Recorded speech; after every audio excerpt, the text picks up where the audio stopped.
یسایہ 62 باب۔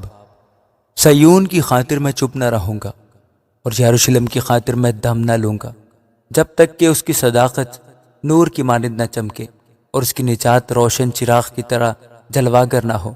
تب قوموں پر تیری صداقت اور سب بادشاہوں پر تیری شوکت ظاہر ہوگی، اور تو ایک نئے نام سے کہلائے گی جو خداوند کے منہ سے نکلے گا، اور تو خداوند کے ہاتھ میں جلالی تاج اور اپنے خدا کی ہتھیلی میں شاہانہ افسر ہوگی۔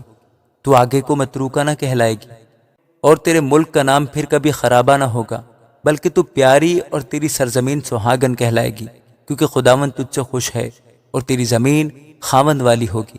کیونکہ جس طرح جوان مرد کنواری عورت کو بیاہ لاتا ہے، اسی طرح تیرے بیٹے تجھے بیاہ لیں گے، اور جس طرح دلہا دلہن میں راحت پاتا ہے، اسی طرح تیرا خدا تجھ میں مسرور ہوگا۔ اے یروشلم، میں نے تیری دیواروں پر نگہبان مقرر کیے ہیں، وہ دن رات کبھی خاموش نہ ہوں گے۔ اے خداوند کا ذکر کرنے والو، خاموش نہ ہو، اور جب تک وہ یروشلم کو قائم کر کے روئے زمین پر محمود نہ بنائے، اسے آرام نہ لینے دو۔ خداوند نے اپنے دہنے ہاتھ اور اپنے قوی بازو کی قسم کھائی ہے کہ یقیناً میں آگے کو تیرا غلہ تیرے دشمنوں کے کھانے کو نہ دوں گا، اور بیگانوں کے بیٹے تیری میں جس کے لیے تو نے محنت کی نہیں پئیں گے، بلکہ وہی جنہوں نے فصل جمع کی ہے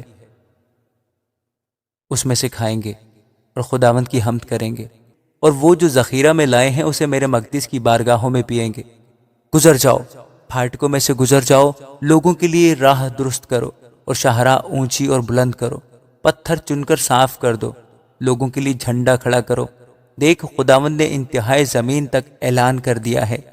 دختر سیون سے کہو، دیکھ تیرا نجات دینے والا آتا ہے، دیکھ اس کا اجر اس کے ہاتھ اور اس کا کام اس کے سامنے ہے، اور وہ مقدس لوگ اور خداوند کے خریدے ہوئے کہلائیں گے، اور تو مطلوبہ یعنی غیر متروک شہر کہلائے گی۔